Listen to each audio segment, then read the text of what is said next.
Hey horse lovers, welcome back to Free Spirit Equestrian. So today I have my gorgeous mare Bagheera here, and she is modeling one of my bitless bridles. And we are going to talk about the mechanics and functions of this bitless side pull today. Plus we're going to talk about bridle fitting in general. I think this is going to be super informational and fun, and I've been really looking forward to doing this video. So for those of you who don't know, Bagheera is my 30-year-old Morgan Standard bred cross, and I've had her for about 2.5 years now. She is just a gem of a horse. I got her at an auction, and she used to be a buggy horse, and I retrained her to ride. And right now she just does like a couple lessons a week, and then I ride her and she trail rides because she just needs to stay active, right? Like she wants to come out and do stuff. If I just let her sit in the pasture and didn't ride or do something with her, I'm pretty sure she would freak out. I'm using her today because she needed some love. I gave her a great grooming, and she honestly is just looking stunning in this bridle. Oh, you are just awesome, Bagheera. Okay, so she's like falling asleep. We're gonna go outside, but it's a little bit windy, so I might do some in here, some outside. But first I just wanna show you the bridle. So right now she is sporting our Silver Deluxe bitless bridle. All of these bridles have been designed by me, and they are in my boutique, which is the Spirited Horse Boutique. I'm sure you've heard about it because I've been talking about it nonstop, mainly because I'm just so excited and passionate about this. And she's rocking my gorgeous Winter Wonderland brow band. So this is extremely limited edition.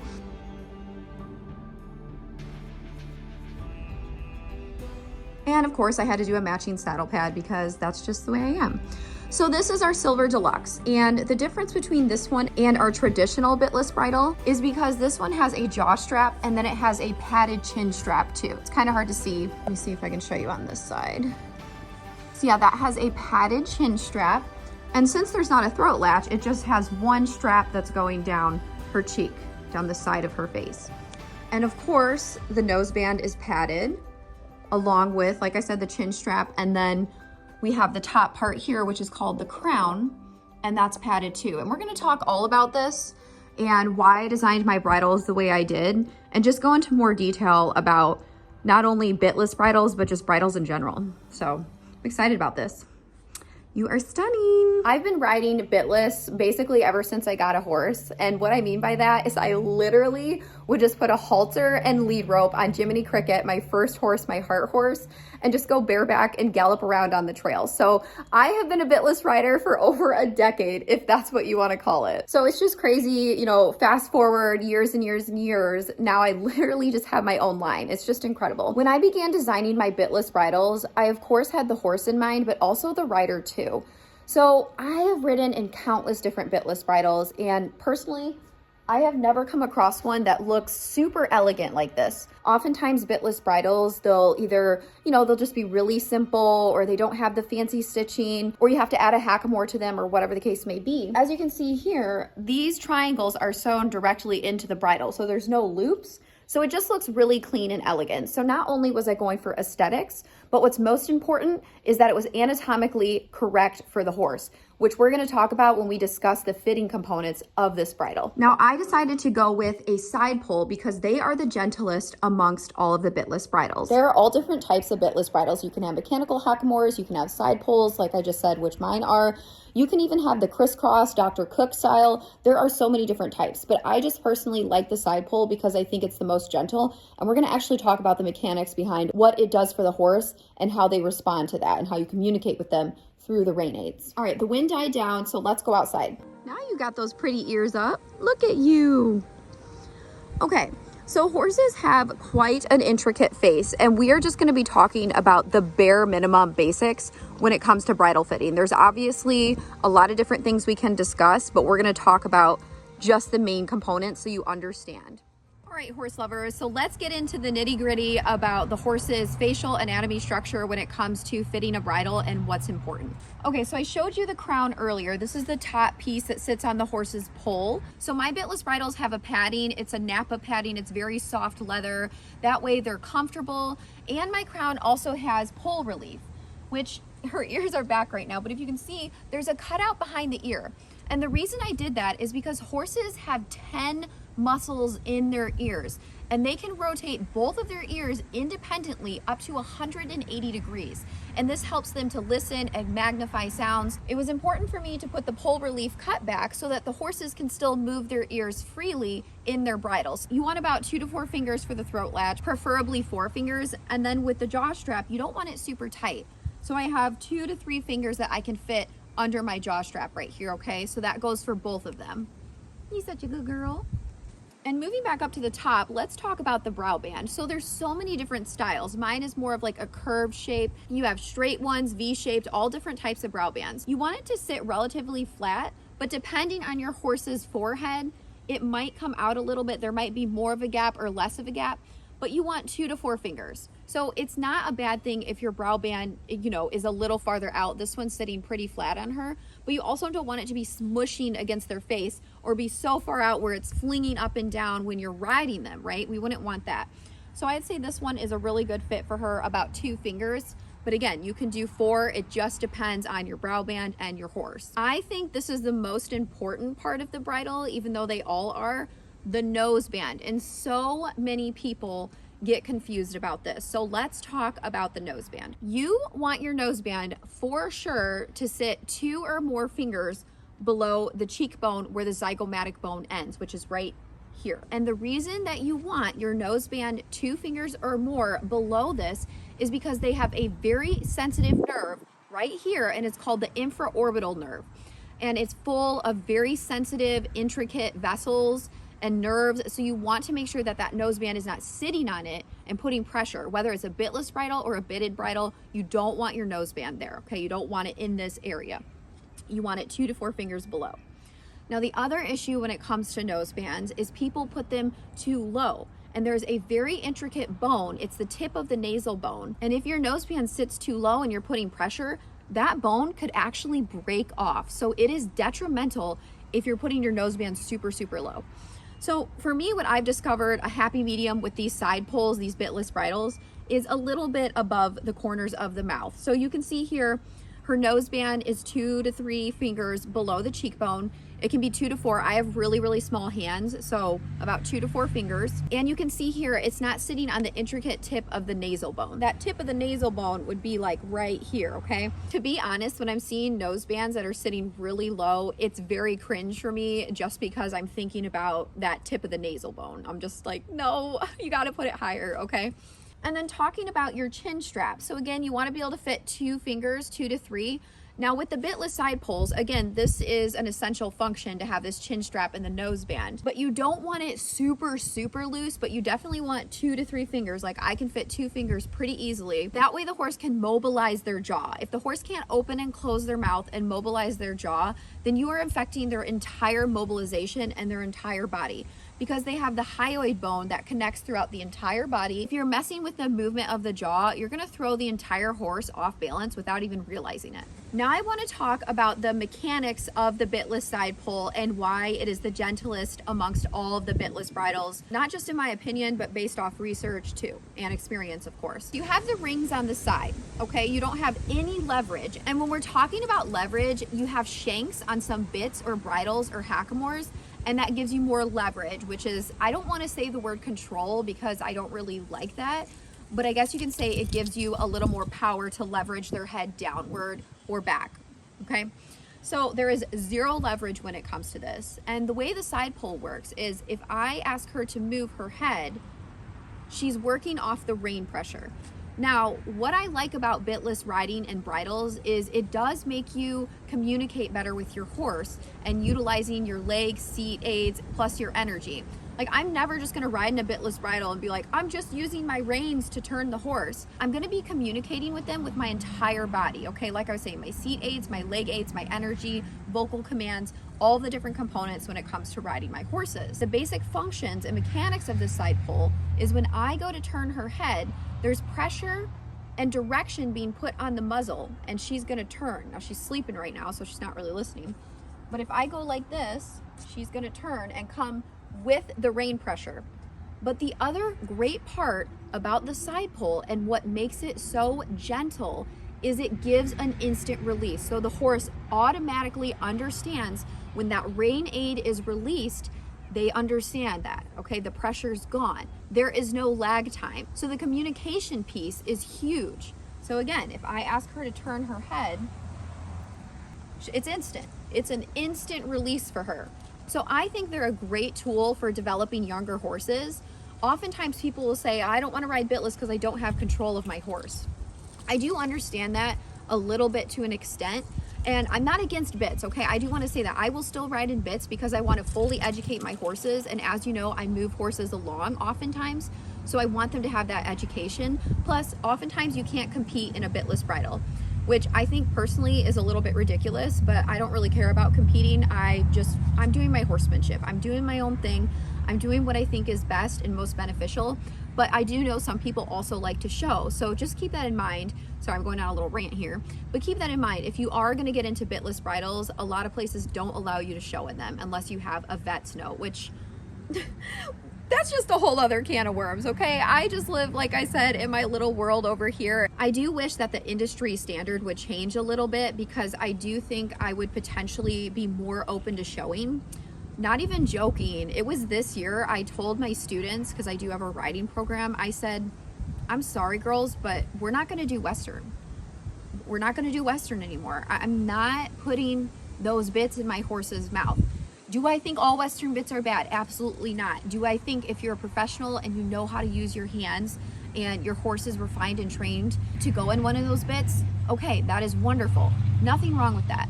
But for everyday riding and for the level of riding we're doing, it's just not necessary. And I don't want to do it. You know what I mean? So I don't. But I'm just so passionate about bitless riding that's what inspired me over the last year to develop these. And I know I'm going to be talking a lot about it on my channel, and I want you to know I'm not trying to push sales or push anything like that. I'm simply sharing my passion and what is best for horses, right? But I just want you to know this is why I'm talking about this stuff, because I want to share with you my experience, my story, and what I think is best for my horses and horses in general. Let's talk more about the control component when it comes to riding bitless. So I get that a lot. You know, my horse is too green to ride bitless, or I don't trust my horse, or chaos would develop. And like I said before, I do get that. But let me say this. Every horse I start them bitless, whether they've been ridden before or no one's ever sat on their back. They all start bitless. And knock on wood, I haven't had an issue. And I'm not saying that approach is the right approach for every single horse out there, because it isn't. There is absolutely no one size fits all when it comes to horses. Okay, there's always some unique situation, and I completely understand that. And I've owned many horses of all different types of breeds, ages, training levels, whatever the case may be. And every single horse I've owned, I have ridden bitless. They all have responded wonderfully. Is it an adjustment period? To an extent, yes, just like anything is. Like if you go from one discipline to the other, or you start riding in a new saddle versus a different saddle, all of those things. Of course it's going to be an adjustment. And I've just noticed how the horses respond in such a positive manner that's what really inspired me. I'm like, I gotta make these bridles. And there were times like over the year I was kind of like giving up on it because it's just such a big thing and it can be scary to do, something new like this and branch out. But I'm like, no, I'm not letting fear hold me back, because I know this is something that could be really big and help horses everywhere, plus riders. And I've heard so many people that have gone from riding in a bit to bitless saying, my horse was so relaxed. Like, I've never seen my horse like this. I've had the best ride ever. I just felt so free. And this is why I'm doing this. And I'm so glad that I stuck with it. And then of course, I wanted it to be aesthetically pleasing as well, because you know me, I like glitz, I like glam, I like matchy-matchy. And I just think this bridle is beautiful. I know that this is super biased, but it's the prettiest bitless bridle, like everyday bitless bridle that I've ever seen. And I'm just really excited. So I hope you learned a little bit when it comes to bitless riding and fitting a bridle. And this is just the very basics when it comes down to it. I will do more intricate videos down the line, but I just figured this was a good starting place. If you didn't know any of this stuff, now you can absorb it and let it sink in, and then we'll talk in depth more. But obviously we need to go for a ride because she's all tacked up looking cute and it's a beautiful day. Let's go. I want to go for a hack, but I also want to ride in the ring, so I can't decide what we should do first. What do you think? Let's go hack. We just left the barn. Right there's the barn, and we are heading out to the field to do a little ride. You want to go this way? You're such a good girl. Ooh, brush it. I love trail riding and hacking out. It is just so fun. Especially when you have a good horse. Like, it's not as fun if you don't have a horse you can trust. But it's just a process when it comes to developing a good trail horse or finding one. And of course, some horses are just naturally better at it than others, and some are really good at leading on the trail, following, being in the middle, riding alone or riding with a group. You know, there's all those variables. You just have to do what's best for you, and, you know, find that specific horse depending on what kind of trail riding you want to do. We made it. I know. You look so pretty. I just can't believe how good of shape she's in for being 30. It's wild to me.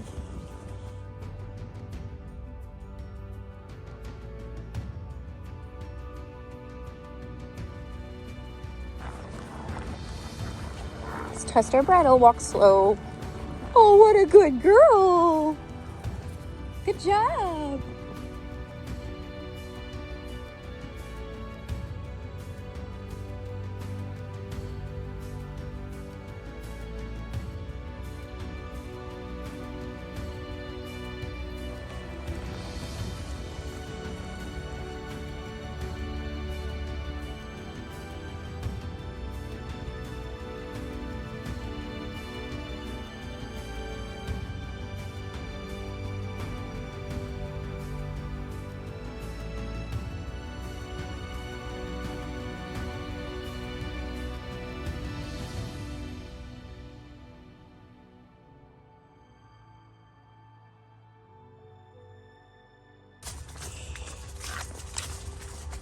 Oh, it's so perfect.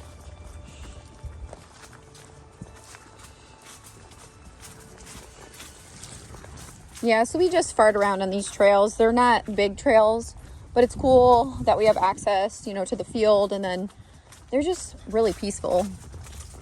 Obviously, I didn't take you on all of them, but you get the gist. The new barn. Still cleaning up from construction, but it's way better now. She's like, why is that flipped over? Yeah, the paddocks are smoothed out more. I'm gonna get a new gate over there because it's junk, that green one. And I just put this up as a barrier in case the horses get out, then at least there's something. I know that's janky, but it takes a while to build stuff around here. All right, let's go on the ring. What do you think about that? I probably have to... Hi! Hi, everyone! Mushu!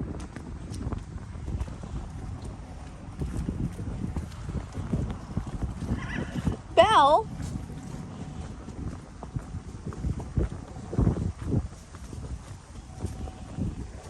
Here's the babies. I love this girl. There is just something special about an older horse. Hi, Belle. I got your friend. Oh. I know I can open it, but then I can't close it because the gravel, it doesn't shut as easily. All right, I'm gonna dismount. Oh. Good girl. We're gonna go in there. Okay. Are you going? Let's do it. Look at these three lined up to watch. So cute. Now that we can see this in the sunlight. So pretty. I just keep walking. You're like, what are we doing? Come on. Let's go to the mounting block. Let's go.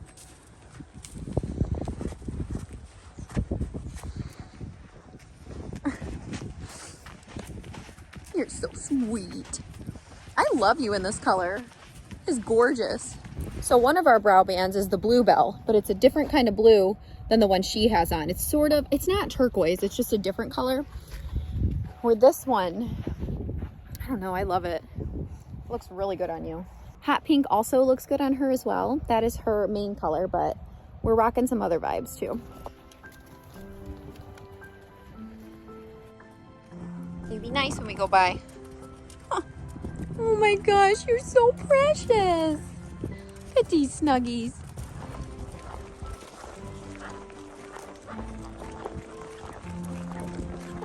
Gosh, I freaking love this horse.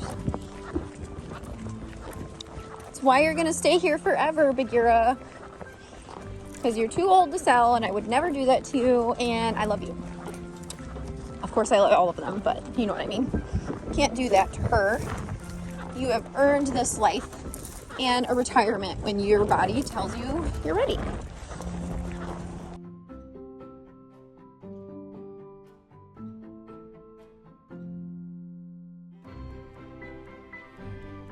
Bagheera seems to really like this bitless bridle, and she's responding to it beautifully. So she has a very small head with a lot of refinement. So when I was designing my bitless bridles, I was keeping in mind to make them very adjustable for the cob and the full version, because she has a pretty small nose, and this one still fits her, and I can put this one on Mushu too.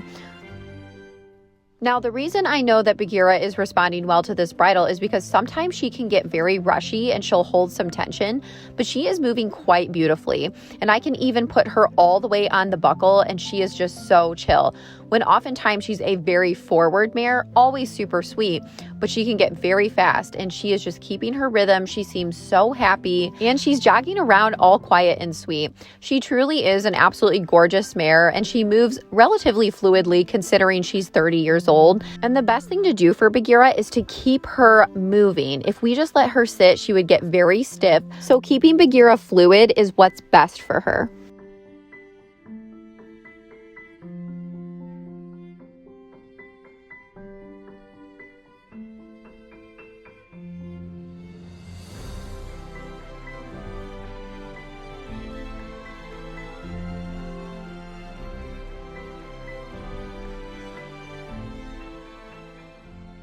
Well, horse lovers, I really hope you enjoyed this video and learned a little bit more about bitless bridles. Make sure you like, comment, share, subscribe to the channel, turn on the notifications so you don't miss anything Free Spirit Equestrian, and make sure you check out our boutique. The link is in the description and the comments. And I'll see you next time, horse lovers.